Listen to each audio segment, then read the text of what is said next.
जैसे ताम्रध्वज को आरे से चिरवा कर 2 फाड़ करवा दिया था, मृत्यु को प्राप्त हो गया था, उस शरीर को भगवान श्री कृष्ण जी ने पुनः जोड़ दिया, फिर जीवित कर दिया।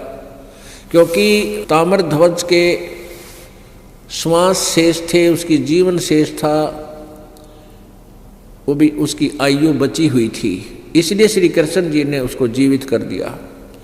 और अभिमन्यु के प्रारब्ध में आगे जीवन नहीं था, उसकी इतनी ही आयु थी, इसलिए श्री कृष्ण जी उनको जीवित नहीं कर सका, अभिमन्यु को जीवित नहीं कर सके, जबकि अति आवश्यक थी।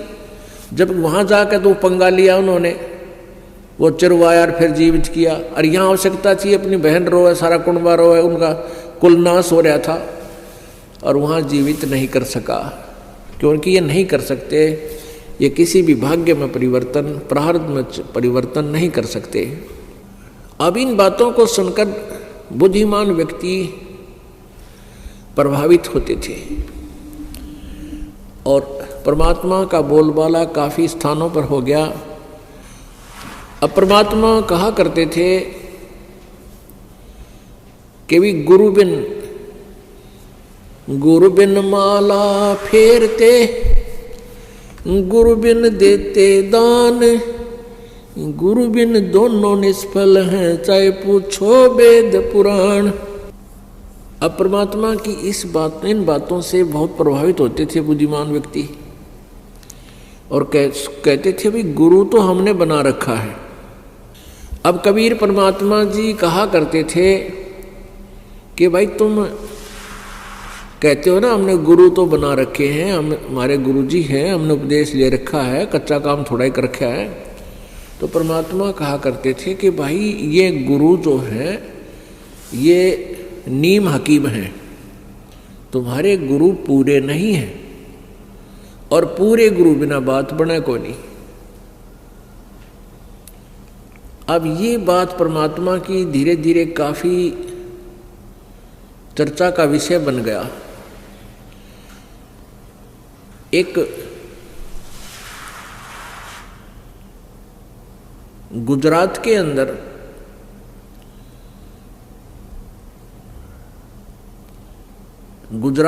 एक भरूच शहर है, भरूच डिस्ट्रिक्ट, और भरूच डिस्ट्रिक्ट से 12 किलोमीटर लगभग एक मंगलेश्वर गांव है,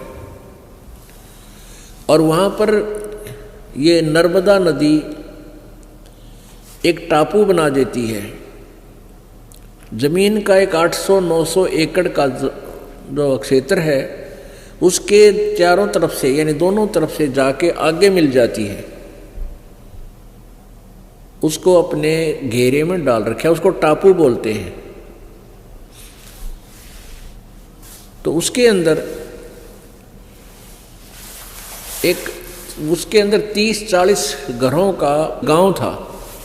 पहले छोटे छोटे झोपड़ियाँ हुआ करती थी, और जल का आसरा लेकर ही वो वहाँ रहा करते थे। तो उसके अंदर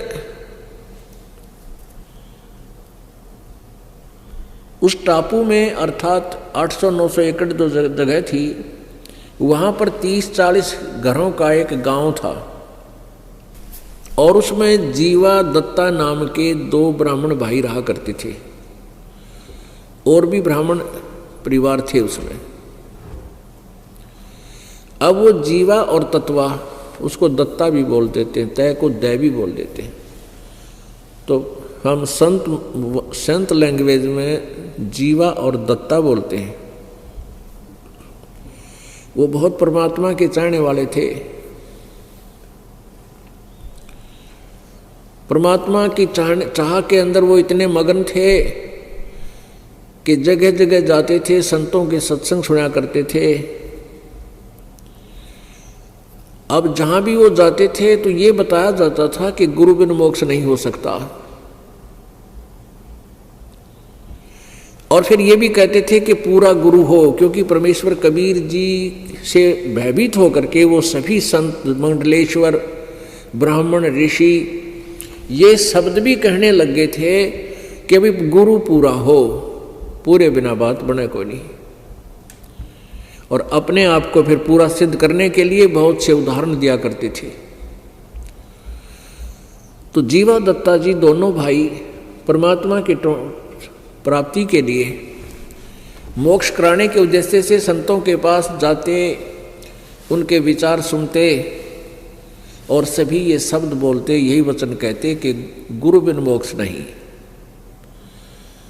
और गुरु पूरा हो। तब उन दोनों भाइयों ने सोचा भी हम जहाँ भी जाते हैं, जिस भी ऋषि महर्षि के, संत के, मंडलेश्वर के, गुरु के, ब्राह्मण के वचन सुनते हैं, हमने तो वो सारे अच्छे लगे हैं। यानी प्रत्येक संत ज्ञान देता है, भगवान की चर्चा करता है, हमें तो सभी अच्छे लगते हैं। लेकिन ये पहचान हम कैसे करें कि इनमें पूरा कौन सा है? सभी अपने आप को पूरा बताते हैं, इनकी वे ऑफ वर्शिप भिन्न भिन्न है, इनके ज्ञान में भी अंतर है। तो ये कैसे निर्णय करें कि गुरु पूरा है? तो उन्होंने सोचा भी देखो, मनुष्य जीवन बार बार मिला को नहीं, क्योंकि ज्ञान जो सत्संग सुनाया जाता है, जो जहाँ भी कोई सुनाता है, तो यही कहते हैं भी मानुष जन्म बार बार प्राप्त नहीं होता। 84 लाख योनियों के अंदर धक्के खाकर, दुख उठा करके एक बार मानव शरीर प्राप्त होता है, और मानव शरीर प्राप्त करके परमात्मा की भक्ति नहीं की तो जीवन व्यर्थ हो जाता है। तो पुण्यात्मा जो होती है, उनकी ये छोटी सी बात ही बहुत ज़्यादा चुभ जाती है, वो भयभीत हो जाते हैं, हे भगवान क्या होगा यदि अब के मोक्ष नहीं हुआ तो ना जाने कितनी बार कुत्ते गधे सूअर की योनियां प्राप्त करनी पड़ेंगी। इस दृष्टिकोण से इस मानव जीवन को सफल करने के उद्देश्य से जीवा और दत्ता ने अपने आप सोचा कि हे भगवान, हमें पूरा गुरु मिलाओ। हम पूरे गुरु को समझ नहीं पा रहे हैं, कैसे पहचान करें? तो उन्होंने आप पर एक डिसीजन ले लिया, एक वट वृक्ष की यानी बड़ की एक सूखी लकड़ी वह नीचे पड़ी थी टूटी हुई काफ़ी दिनों से, उसको उठा के अपने आंगन में जैसे पौधा लगाया करें, जो बना के गड्ढा खोद के और उसमें लगा दी, वह गाड़ दी वो सूखा खूंड। और फिर उन्होंने के विचार किया कि इस सूखे खूंड में, इस सूखी डारी में, टहनी में हम मंडलेश्वर संतों के चरण धो के और चरणामृत डालेंगे। यदि चरणामृत डालने से यह सूखी टहनी हरी होगी, हम उसको पूरा गुरु मान लेंगे। वैसे पुण्यात्माओं, ये कोई तरीका नहीं था पूरे गुरु की पहचान का, पर वो बोले वाले थे, श्रद्धा गणी थी भगवान में, और पूर्ण परमात्मा और पूरे गुरु के लिए वो तड़फ रहे थे। तो परमात्मा अपनी ऐसी आत्माओं के लिए कोई ना कोई तरीका बनाता है। उन्होंने क्या किया, किसी भी मंडलेश्वर के पास जाते और उनसे उपदेश की प्रार्थना करते, उनके चरण धोके और अपने पात्र में डाल लाते। अब चरणामृत तो कोई भी दे देता है, गुरु संत आके उसमें डालते हैं। कई को अपने घर पर भी बुला देते, कोई आसपास जा रहा होता, वहाँ पहले उनके चरण धोते, आहार कराते और उस लकड़ी में पानी डालते, कुछ नहीं हुआ। ऐसे कई वर्ष बीत गए। अब उन दोनों भाइयों ने प्रार्थना की रोकर एक परमात्मा, हे मालिक, पूरा गुरु कोई है नहीं, क्योंकि हमारी टहनी हरी हुई नहीं इनके चरणामृत से, और पूरे गुरु के बिना ये मानुष जीवन व्यर्थ हो जाएगा। ये परमेश्वर, या तो पूरा गुरु मिले और नहीं तो हम अपने दास के इस शरीरों को, हम दोनों भाइयों के शरीर को, मनुष्य जीवन को खत्म कर दो, इसको खत्म कर दो परमात्मा, और उस समय शेष जन्म देना हमारा मनुष्य जीवन का, जिस समय पृथ्वी पर कोई पूर्ण संत आया हुआ हो। वर्तमान में पृथ्वी पर कोई भी पूर्ण संत नहीं है। इतना कह करके घंटों रोए, घंटों रोए। अपने आत्माओं, जब आपको तड़प होगी भगवान के पाने की, फिर आप जी का यही हाल होगा। परमात्मा पाने के लिए राजाओं ने राज त्याग दिया और शरीर का कोई ध्यान नहीं दिया, कठिन से कठिन तप किए। तो उसी सतिथि, ये सतिथि उन्हीं पुण्यात्माओं की होती है जो पुनर्जन्म से भी भक्ति करते हुए आ रहे हैं। कहते हैं संतों से साधा से ती मस्करी और चोरा नाल खुशहाल, ये तो मल अखाड़ा जीतेंगे युगन युगन के माल। ये जो निकम्मी आत्मा है वो संतों के साथ बदमाशी करते हैं, मजाक करते हैं, उनको तंग करते हैं। और उन चोरा नाल खुशहाल जो नकली संत हैं, बकवाद करते फिरे हैं, उन तरह जी रहे, उनके साथ प्रसन्न रहते हैं। और कहते हैं मल अखाड़ा जीतेंगे ये युगन युगन के माल। माल मीन रेसलर, पहलवान। पहलवान वही होता है जो पहले एक्सरसाइज करता है, प्रैक्टिस कर रहा होता है। तो आप कई जन्मों से ये रिहर्सल करते आ रहे हो, आप कई जन्मों से भगवान के अखाड़े के माल हो, पहलवान हो। तो ऐसे ही वो जीवा और दत्ता भी वो युगन युगन के माल थे। उन्हीं में ये प्रेरणा होती है परमात्मा के पाने की। जैसे मीराबाई युगन युगन की माल थी, ना समाज देखा, केवल भगवान देखा, चाहे कुछ भी हो, मारो चाहे छोड़ो। तो ये माल होते, ये पहलवान थे मालिक के पाड़े के और सफल हुए। ऐसे ही जीवा दत्ता वह युगन युगन के युगा युगा से वो पहलवानी यानी भक्ति करते हुए आ रहे थे। और उस भक्ति ने फिर अंगड़ाई ली पिछली पुण्य ने, और बहुत तड़पते 6 महीने तक लगभग फिर रोते रहे, ए भगवान या तो ये शरीर छूट जा या कोई संत मिलाओ मालिक। एक दिन क्या हुआ, परमेश्वर कहते हैं सोचल छिद्र मैं करूं अपने जन के काज, गोता मारूं स्वर्ग में जा बैठूं पाताल, कहे कबीर ढूंढता फिरूं अपने हीरे माणिक लाल। वो लाल ने को ढूंढने के लिए मालिक वहाँ पहुँच गए। दोपहर के समय उनकी उस झोपड़ियों में यानी उसकी गली में चले जा रहे हैं। अब जीवा बाहर आया। जीवा ने देखा कि एक संत आ रहा है। उसने अपने भाई से जाकर कहा कि भाई एक संत आ रहा है, आपकी आज्ञा हो तो उसे बुला लाऊं। अब दत्ता ने कहा कि भाई आपने देख लिया, मंडलेश्वरों को भी देख लिया हमने, इनके पास कुछ नहीं है और क्यों जख्म नया करे और कई दिन रोना पड़ेगा, कुछ ना पावे इनके पास। अब वो क्या देखा कि वो परमात्मा उनके गली के उनके घर के आगे से आगे को चले गए, जैसे किसी का घर पूछ रहे हों, ढूंढ रहे हों। तो दत्ता बार बार जीवा के कहने से दत्ता बाहर गया। जीवा बड़ा भाई था दत्ता का।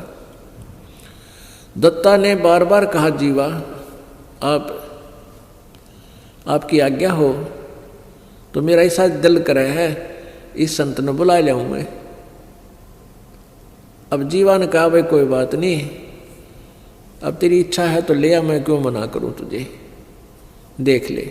वो वापस गए तो परमात्मा फिर वापस आ रहे हैं उनके घर की तरफ, वापस जैसे घर गांव से बाहर जाने वाले हों। तो दत्ता ने जाके चरण पकड़ दिए और कहा परवरदिगार ये दास की झोपड़ी है, एक बार दर्शन दो, पवित्र करो दास की कुटिया को।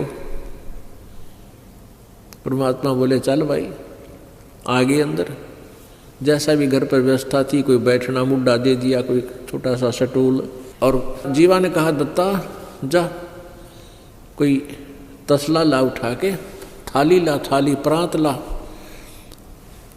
चरण धोएंगे। महाराज आए, भगवान आए, यानी संत आए हैं, संतो परमात्मा का रूप होता है, उनका ट्रेनिंग थी वह डेली की। चरण धोए पानी से और जीवा ने कहा था दत्ता संतों के चरणामृत को कहीं ऐसे वैसे नहीं डालना चाहिए, वहाँ पौधे में डाल दिए, उसमें पौधे में। अच्छा जी। अब दत्ता ने जाकर वो ज्यों ही पानी डाला उस तसले से, प्रांत से, जैसा जिसमें पात्र में डाल रखा था, और पानी डालते डालते ही कोपल फूट आई उस बट वृक्ष की टहनी के। बोलो सतगुरुदेव की जय।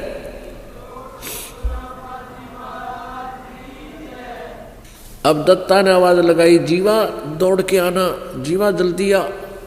जीवा गया, क्या देख भगवान आगे, आज जिसकी चाह थी वो मिल गया हमारे को। अब देखे थोड़ी देर में पूरी कोपल फूट गई, हुए इतने लंबे लंबे पत्ते हो गए, सूखी टहनी गए। अब दोनों ने एक एक पैर पकड़ लिया, एक एक पैर पकड़ लिया, रोवा बुरी तरह ने मुंह की तरफ देखे, भगवान आप कहाँ छुपे थे,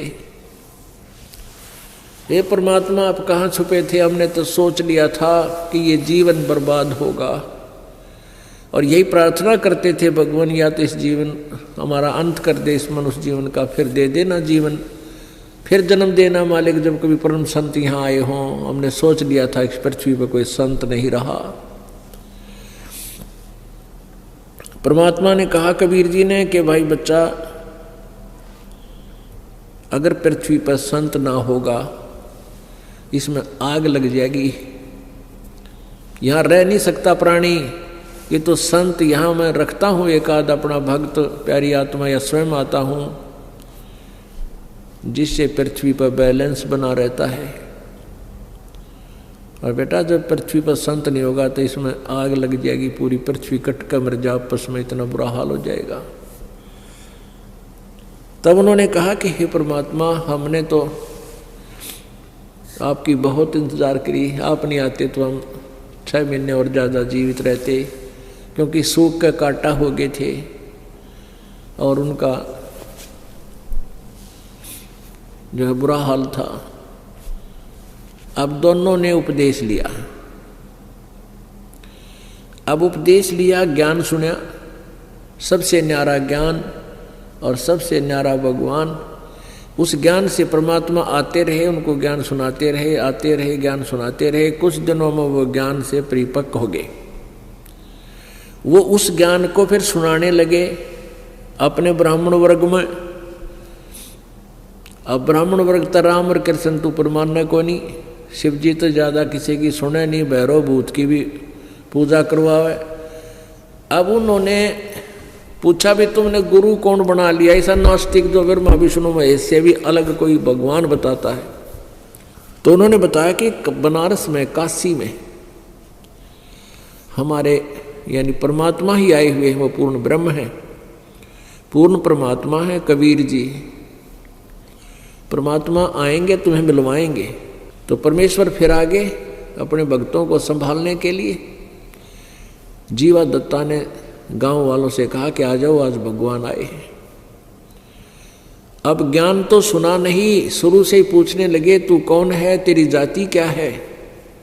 वो ब्राह्मण लोग बोले तूने हमारे भाइयों को, हमारे धर्म के लोगों को मिसगाइड कर दिया है, तू मुसलमान है या क्या है। परमात्मा ने कहा जात ना पूछो संत की, पूछ लीजिए ज्ञाने, मोल करो तलवार का, पड़ी रहने दो म्यान। लेकिन नहीं माने। परमात्मा ने कहा भी मैं जुलाहा हूँ और कबीर मेरा नाम है और काशी में रहता हूँ। वैसे मेरा मूल ठिकाना सतलोक है।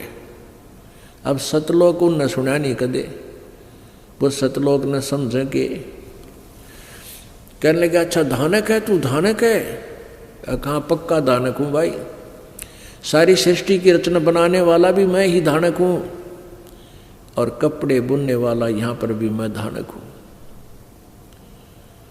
सब उठकर चले गए। फिर उनका एक मीटिंग हुई, पंचायत हुई।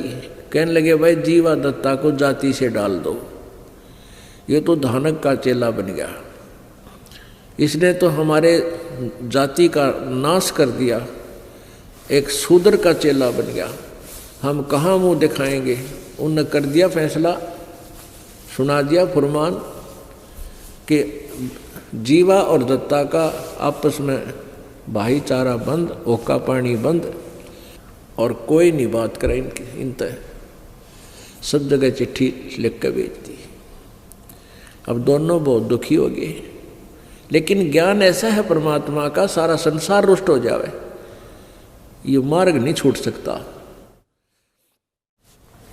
फिर वो माल थे मीराबाई की तरह, युगन युगन के माल थे, पहलवान थे,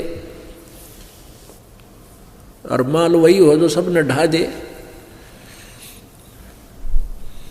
तो उनको कोई यूं तो हुई कि ये होता गया गलत, फिर कोई बात ना, परमात्मा चाहिए, हमने वो मिल गया। फिर क्या हुआ कि जीवा के लड़का था और दत्ता के लड़की, दोनों विवाह योग्य हुए। अब कोई ब्राह्मण हाथ टेकन दे नहीं, बालका का ब्याह क्यों करें। परमात्मा आए, चिंता व्यक्त की कि प्रभु ऐसे ऐसे समस्या आ गई हमारे सामने। वैसे तो आपके दास समर्पित हैं, आपके बच्चे भी ज्ञान को समझ चुके हैं, ऐसी तो कोई बात ही नहीं है, हमारे बिना ब्याह रह जाएंगे तो भी कोई दिक्कत नहीं हमने। आपके ज्ञान से हमें प्राप्त ज्ञान हो गया, पता लग गया कि 1 लाख पूत 1.25 लाख नाती, उस रावण का दीवान बाती। इस वंश चला के देख ले, 1 लाख बेटे थे रावण काज को, दीवा लावणिया भी कोई ना, वंश शेष रहा नहीं। या तो सब ने जाना है, लेकिन इन लोगों ने हमारे साथ बुरा कर दिया, इन ब्राह्मणों ने हमारी हुक्का पानी बंद, भाईचारे से हम अलग कर दिए, हमारे बच्चों के रिश्ते भी ये नहीं लेते, ना करते। परमात्मा बोले तुम एक काम करो, जगह जगह जाकर कह दो भाई या तो हमारे बच्चों का ब्याह होने दो, और नहीं होने देते हो तो हम इन दोनों बच्चों की शादी कराएंगे आपस में। जीवा का लड़का दत्ता की लड़की, इन दोनों का ब्याह आपस में करेंगे हम, और क्या करें। अब उन्होंने ऐसा ही एक प्रोपगंडा फैला दिया। अब ब्राह्मणा की फिर पंचायत हुई, भाई यू जमानाश हो गया, बाण भाई का ब्याह होगा कि तुम मुँह दिखावांगे। उनकी पंचायत होगी, कहने लगे अब के विचार किया कि भाई लड़का लड़की का के दोष है, गलती तो उन दोनों ने कम्या की है, तो हम ये तो अलाउड कर दो भाई लड़की का और लड़कियां की ब्याह अन्य स्थान पर हो सकता है। तो उन्होंने कहा कि ऐसे नहीं भाई, फिर तो कोई ब्याह ना करे, उनका तुम नो करो, लड़के और लड़की ने गोद ले लो और फिर हम ब्याह करेंगे। तो वो आए सारे इकट्ठे हो गए कि खबरदार जो तुमने आपस में ऐसा दीन भ्रष्ट किया तो, और ये लड़के लड़की तो हमारे हैं, ये लड़का लड़की हमें दो, हम इनको गोद लेते हैं, हम शादी करेंगे इनकी कितना करें ढंग से, तुमने इससे कोई लेना देना नहीं। वो बोले ठीक से ले जाओ, थारे लड़का लड़की ने वह समस्या भी हल कर दी, ब्याह वाली भी परमात्मा ने। उन आप पे ब्याह कराया, दोनों बच्चों का वह सर दर्द भी हटा दिया, ब्याह का खर्चा भी ना होया। तो फिर थोड़े दिन वो सीधे हो गए, ज्ञान समझ मान ला गया धीरे धीरे, क्योंकि वो बच्चे जहाँ गए उन्होंने भी ज्ञान समझाया। फिर वो सारा काम सेट हो गया, बच्चे भी उनको दे दिए और परमात्मा की भक्ति भी उस नगरी में तकरीबन करने लगे। अब जो वो सूखे टहनी बट के वृक्ष में जरनामृत डाला था टहनी में, वो एक पेड़ बन गया पूरा, और वो पेड़ आज भी विद्यमान है। 600 वर्ष हो गए उसने, वो पेड़ आज भी विद्यमान है। और वहाँ पर कबीर पंथ के ये परंपरागत महंतों का वहाँ एक आश्रम बना हुआ है जो इन यादगारों को संभाले हुए हैं। उसको हम देख कर आए थे, स्वयं आँखों देख कर आए हैं। एक बार गए थे हम देखने के लिए। उसमें मंगलेश्वर गांव से नौका में बैठकर जाना पड़ता है। सामने एक बीच में दरिया है, उसको पार करके सामने वो स्थान है टापू सा। तो वो बता रहे थे कि पहले ये वट वृक्ष इस पूरे क्षेत्र में फैला हुआ था। यानी बड़ की एक ऐसी व्यवस्था होती है, एक बड़ ने आगे बढ़ने की जगह मिल जाओ, वो ऊपर से इसकी दाढ़ी सी आती है नीचे जड़ें, और ज़मीन में घुस जाती हैं और कुछ ही देर में वो पूरा पिलर सा बन जाता है, सपोर्ट देती है और आहार खुराक देती है। फिर आगे टहनी चली जाती है, यानी बहुत दूर तक जा सकता है। लेकिन अब उसको काट पीट कर दोबारा वहाँ खेती करने लगे और वो थोड़ी सीमा में रह रहा है 2 एकड़ ज़मीन में। मतलब वो लगभग टोटल तो 4 एकड़ में गया है, यानी 2 एकड़ ऐसे बढ़ रहा है, सेंटर से 2 एकड़ 2 एकड़ तो ऐसे 4-5 एकड़ में अब भी वो विद्यमान है, शेष बचा हुआ। बड़ी बड़ी दाढ़ी उसके नीचे गड़ी हुई, बड़े बड़े पेड़ हो गए ऐसे ऐसे। तो वहाँ वो महंत हैं, उनसे भी पूछा, वहाँ के गांव नगर वालों से भी पूछा, तो उन्होंने यही बताया कि ये कबीर परमात्मा जी या जीवा दत्ता नाम के 2 भाई ब्राह्मण भाई रहते थे, उनको ज्ञान दिया था। उन्होंने एक शर्त रखी थी, उस कारण से ये वह सूखे वृक्ष की टहनी ये पेड़ रूप धारण करगी। आज भी वे प्रमाण वहाँ विद्यमान है। पुण्यात्माओं, परमात्मा हमें यही बताते हैं कि पूरा तो गुरु हो और फिर सत्संग अवश्य अटेंड करे, उस संत के फिर चरणों से दूर ना हो। परमात्मा पाने के कुछ फार्मूले बताए हैं। द्वार धनी के पड़ा रहे, धक्के धनी के खावे, 100 काल झकझोल ही पर द्वार छोड़ ना जावे। ये दूसरा फार्मूला। एक तो है कि पूरे गुरु हों, फिर गुरु जी की शरण में आने के बाद छोटे मोटी आपत्ति यदि आ भी जावे, परमात्मा के द्वार से दूर नहीं हुए। द्वार धनी के पड़ा रहे और धक्के धनी के खावे, 100 काल झकझोल ही द्वार छोड़ दी जावे। सत्संग परमात्मा के चरणों से शरण से दूर ना होए।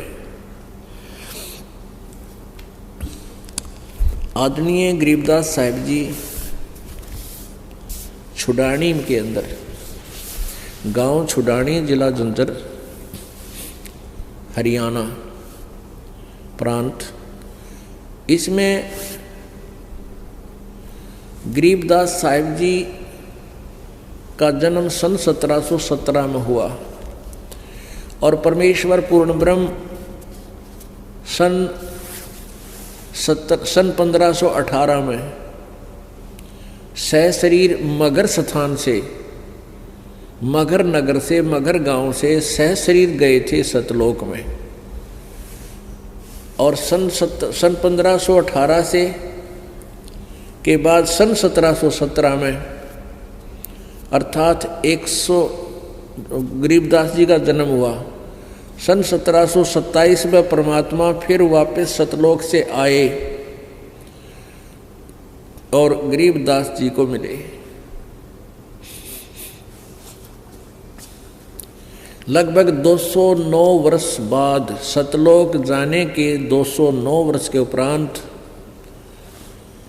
वो परमात्मा फिर यही लीला करने के लिए संत गरीबदास जी जब 10 वर्ष के बालक थे, अपने ही नाना के खेतों में गव्वें चरा रहे थे, पाली थे और भी बहुत से गवाले थे, पाली थे, वहाँ आकर के मिले थे।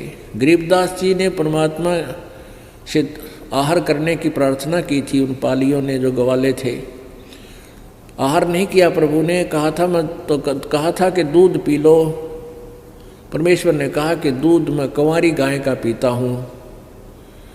एक कंवारी गाय लाए, उसकी कमर पर थपकी मारी परमात्मा ने, कबीर जी ने, जो एक साधु वेश में थे, जिंदा महात्मा के वेश में थे। उस गाय के कंवारी बछिया के अपने आप दूध निकलना शुरू हो गया। नीचे एक छोटा सा मटका पात्र था, साफ किया हुआ, वो लगाया, वो दूध का भर गया। फिर अपने आप सतनों से दूध निकलना बंद हो गया।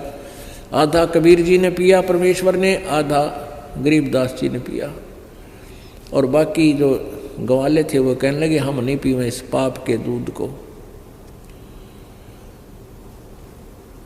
वो चले गए उठकर दूर, जहाँ वो इकट्ठे बैठे थे गुरु संत के पास, परमेश्वर के पास।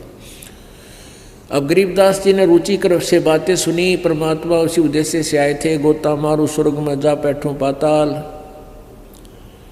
और कह कबीर ढूंढता फिरूं अपने हीरे माणिक लाल।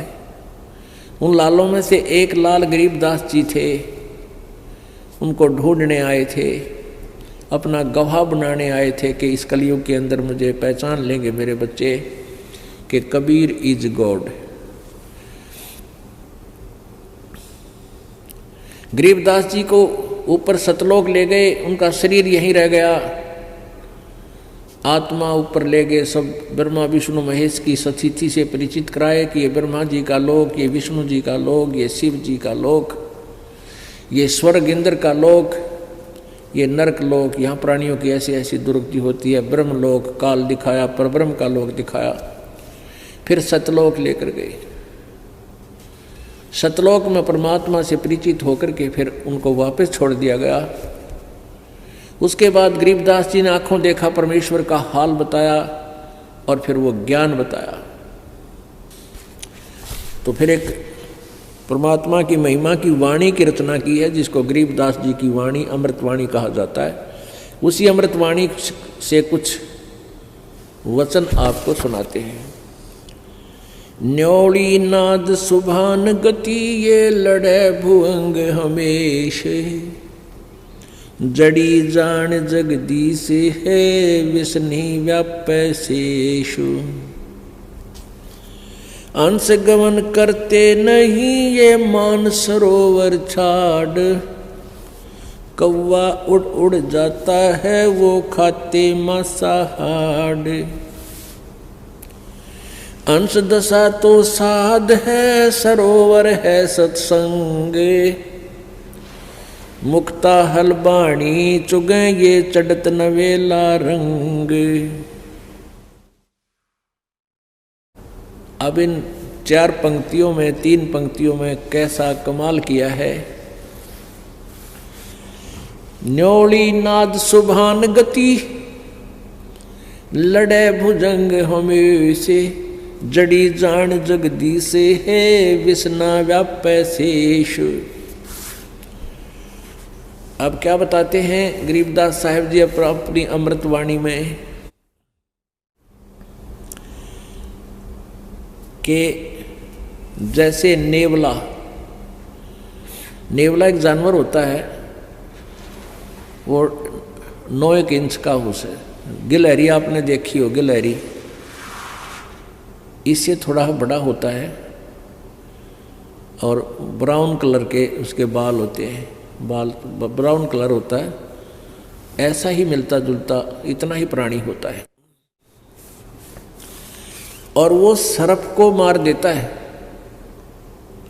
सर्प कितना लंबा होता है, को 6-6, 7-7 फुट का, 8-8, 10-10 फुट का लंबा हो जाता है। लेकिन वो छोटा सा प्राणी उसको कैसे मार सकता है, उसकी एक विधि, एक तरीका है उसके पास। वो सर्प को उस समय छेड़ता है जब उसको आसपास ये पता होता है कि इस झाड़ी में वो जड़ी है, उस जड़ी को सूंघ लेता है, उस जड़ी की महक को अपने अंदर समा लेता है, और आकर के सर्प के सामने खड़ा होकर नेवला अपने श्वास छोड़ देता है।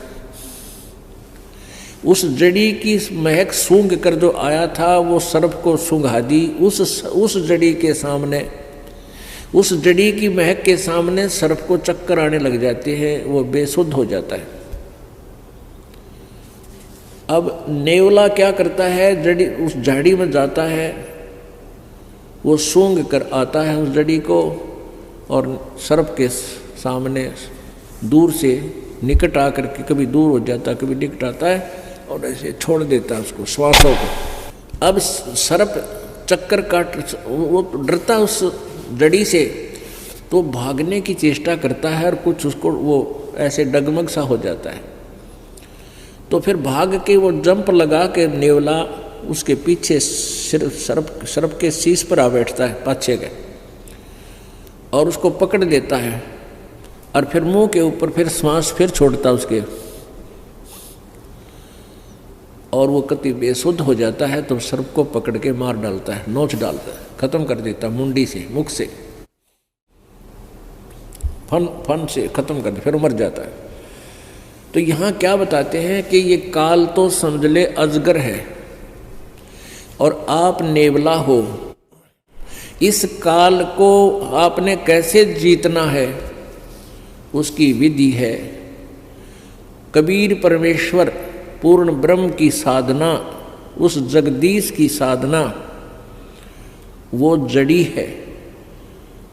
और उस सच्ची साधना सतनाम के आगे कहते हैं शेष नाग भी हो, यानी यहाँ के जो छोटे मोटे काल के व्यवस्थक अनुचर, ये देवता भैरव भूत आदि, इनका तो कहना है कि है अगर इस नाम के सामने वो काल भी आ जाएगा तो भी उसकी नहीं बसावेगी तुम्हारे सच्चे नाम के सामने, मर्यादा से भक्ति करने वाले की।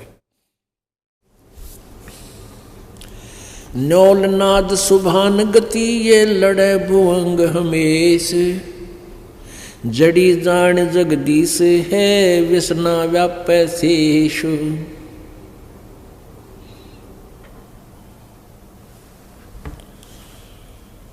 और फिर क्या उदाहरण दिया है, अंश गवन करते नहीं ये मान सरोवर छाड़े, कव्वे उड़ उड़ जाते हैं ये खाते मांसाहारे। अंश दशा तो साध है सरोवर है सत्संग, मुक्ता हलबाणी चुगे फिर चढ़े नवेला रंग। हंस जो होते हैं, संत मते में हंस किसे कहते हैं, हंस वो भक्त है जिसने दूध और पानी छान लिया, यानी सत्य असत्य का जिसने निर्णय कर लिया। बीड़ी शराब मांस तंबाकू चोरी ठगी जारी बकवादों से परहेज कर लिया। एक हंस पक्षी होता है, आपने बुगला बहुत देखे होंगे, बुगले जो तालाबों के आसपास रहते हैं और वहाँ मछलियाँ खाते हैं, मछली, उनने कुछ भी पा जा, गोगे पा जा, वो कीड़े मोकड़े हारन जैसे शंख जैसे उसके अंदर मांस सा होता जीव, उसको खा जा। कौवे भी ऐसे खाते हैं, कौवे भी मांस खाते हैं, को मछली ठहगी उसने छोड़ना नहीं है, ऐसे कीड़े मकोड़े खाते हैं। तो कहने का भाव ये है कि जो हंस होता है, हंस पक्षी, वो उस मान सरोवर को जहाँ पर मोती होती हैं वो मोती खाता है, और बुगले जैसा होता है, अन्य पक्षियों जैसा ही प्राणी है, लेकिन वो मच्छी नहीं खाता, घोगे नहीं खाता, कीड़े मकोड़े नहीं खाता, वह केवल मोती खाता है। और एक गुण है उस हंस पक्षी के अंदर, वो अगर आप उसने 1 गिलास दूध में 1 गिलास पानी डाल दो और वो दूध पी लेगा, पानी उसी पात्र में शेष छोड़ देता है। मालिक ने ऐसी कृपा, ऐसी कोई उसके अंदर गुण दिया है कि दूध और पानी को अलग कर लेता है, जल को छोड़ देता है, दूध को पी जाता है। तो पुण्यात्मा हंस उसी को कहा है जो कोई बुराई नहीं करते, चोरी ठगी नहीं करते, चोरी जारी नहीं करते, किसी की आत्मा नहीं दुखाते, बीड़ी शराब मांस तम्बाकू नहीं प्रयोग करते। और भाई जिन्होंने दूध और पानी छान लिया कि किस भगवान की भक्ति से कितना लाभ है, और यहाँ काल के लोक में हम कितने दुखी हैं। हम स्वर्ग महास्वर्ग में भी चले गए तो भी मृत्यु होगी, जन्म मृत्यु का रोग नहीं कट सकता। तो उनको हंस कहते हैं। कहते हंस गवन करते नहीं, मान सरोवर छाड़े, और कौवे उड़ उड़ जाते हैं वो खावे मांसाहारे। हंस दशा तो साध है और सरोवर है सत्संगे, मुक्ता हलबाणी चुगे फिर चढ़े नवेला रंगे। जो हंस होते हैं, अच्छी आत्मा होती हैं, वो सत्संग छोड़कर नहीं जाते। ये सत्संग तो समझो एक तालाब है, सरोवर है, और आप जी हंस हैं। साध सोए जो सीधा चले, सब बुराइयों को छोड़ दे, भगवान की भक्ति करे, परमात्मा में ध्यान रखे, वो साध होता है।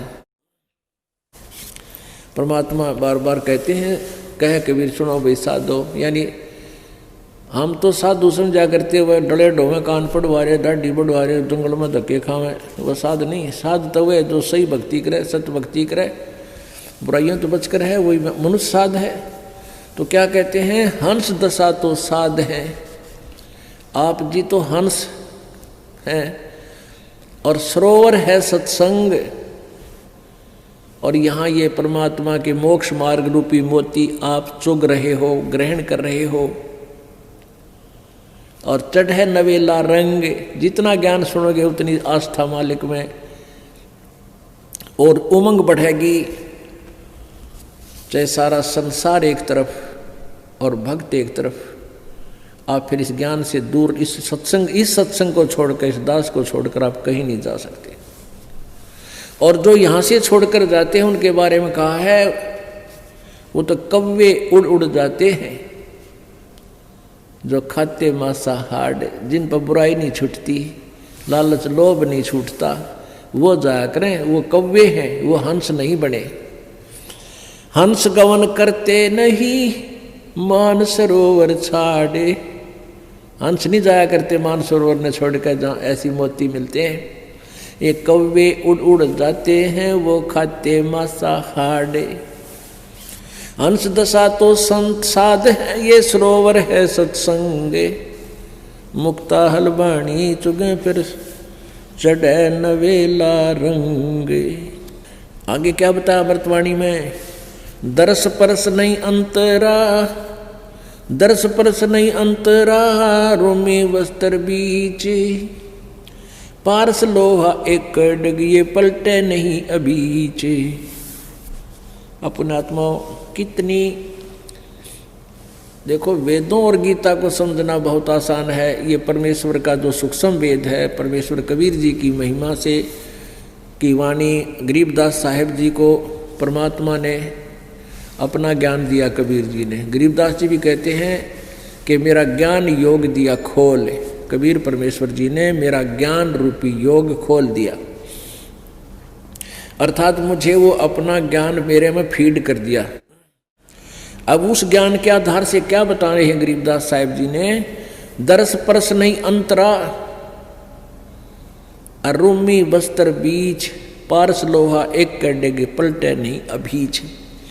अब हंस और कौवे क्यों बन गए?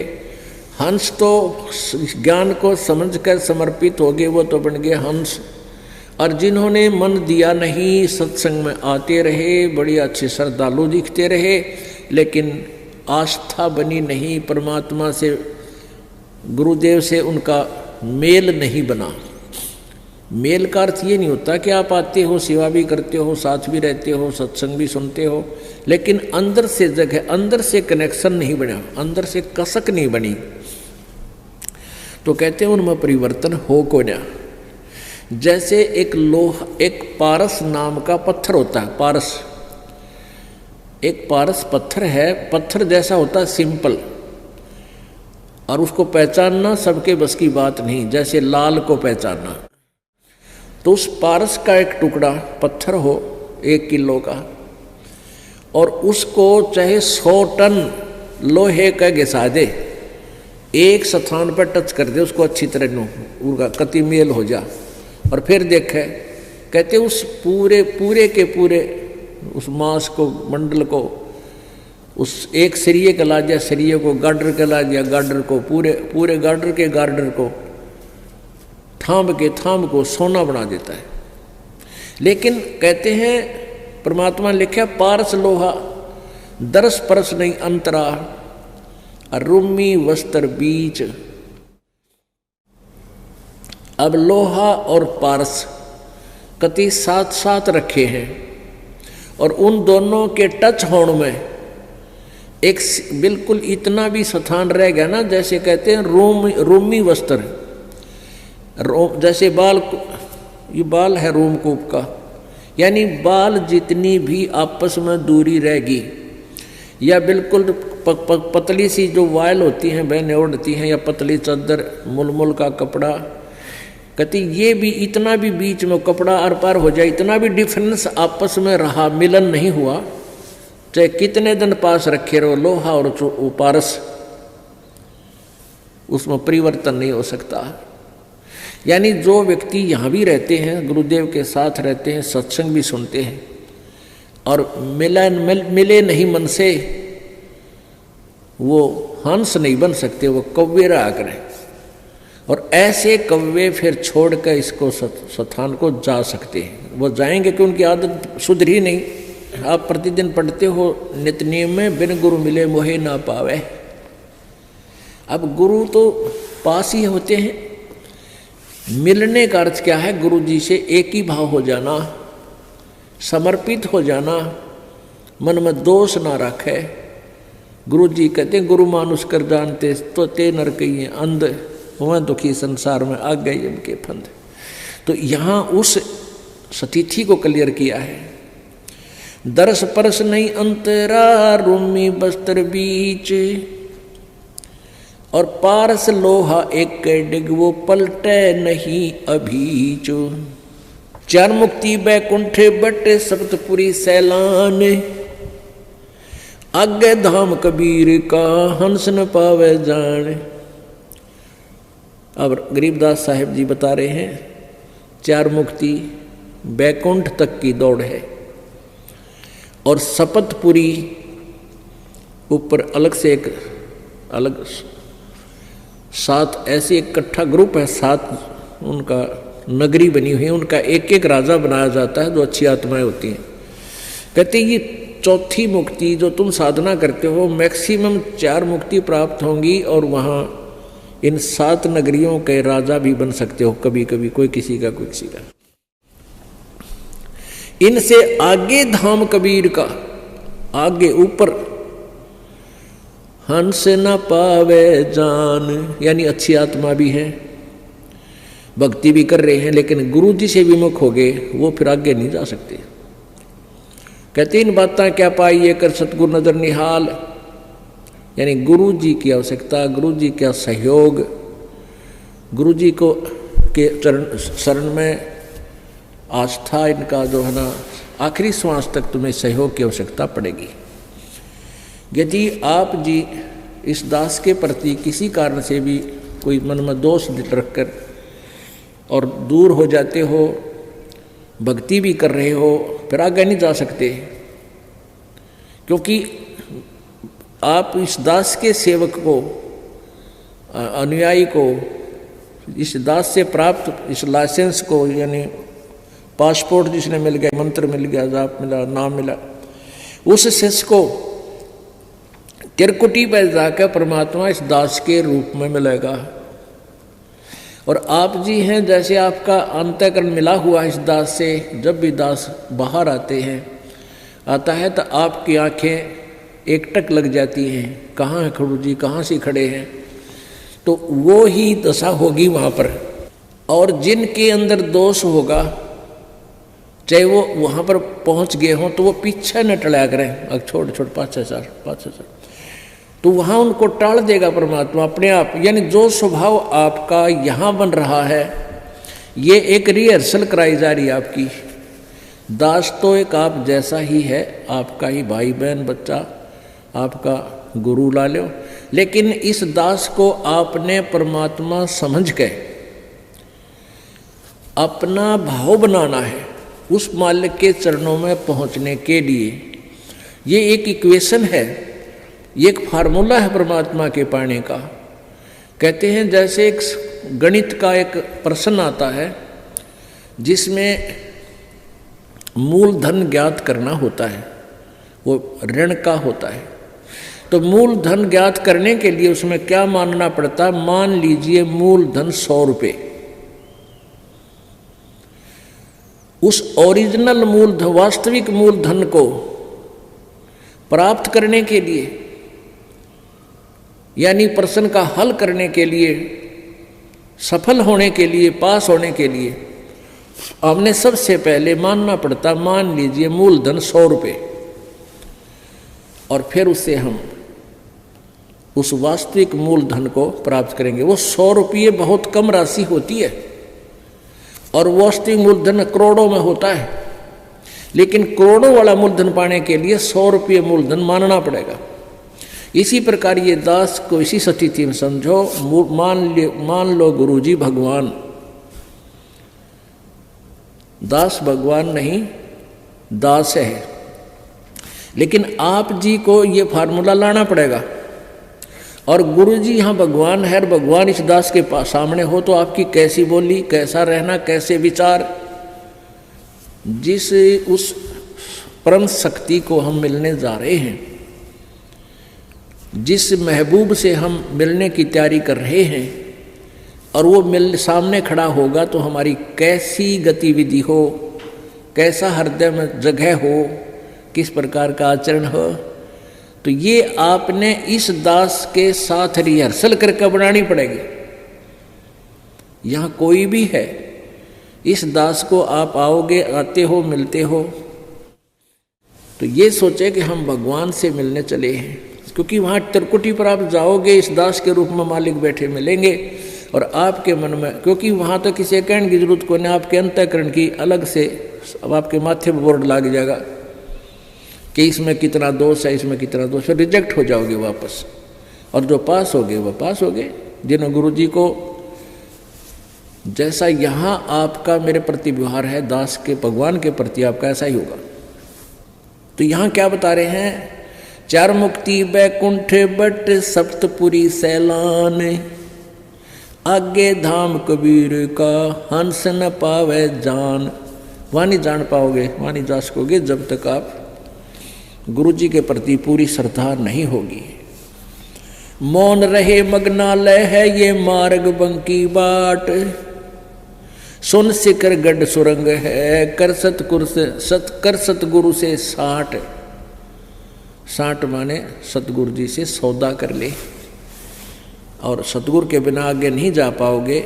मौन रहे मग्नाल है और मार्ग बंकी बाट, और रास्ता बहुत टेढ़ा आगे का।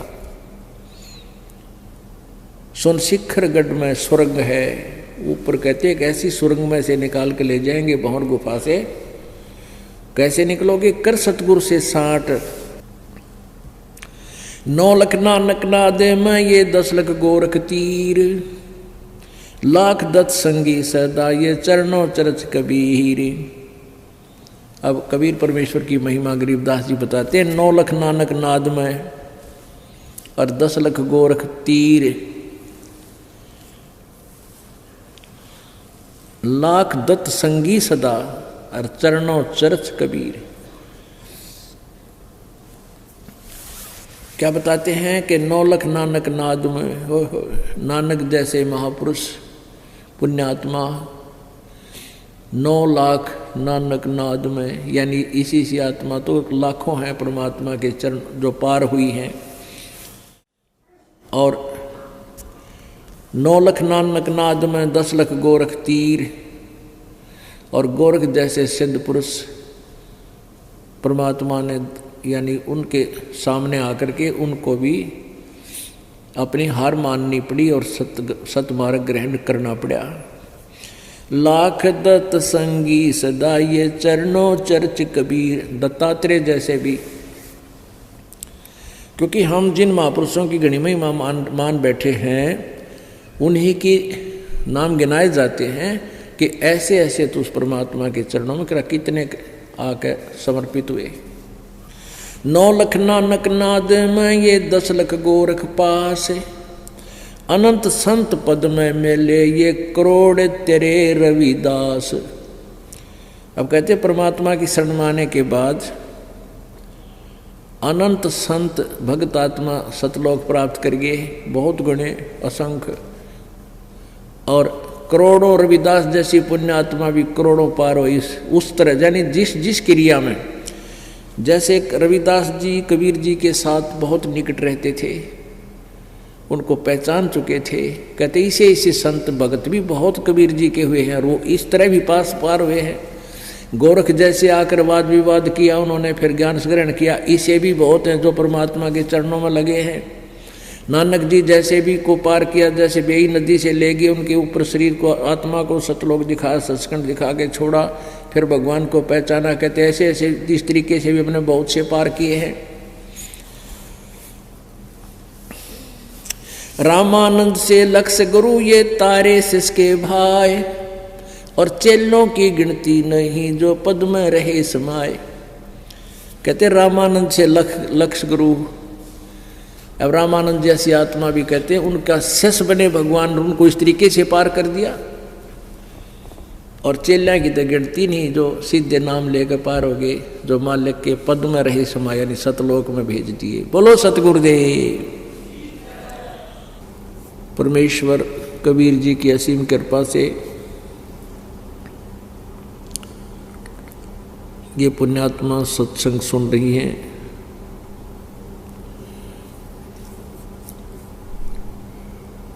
कहते हैं मात पिता मिल जाएंगे 184 माँ, और वही सतगुरु सेवा और बंदगी ये फेर मिलन की ना।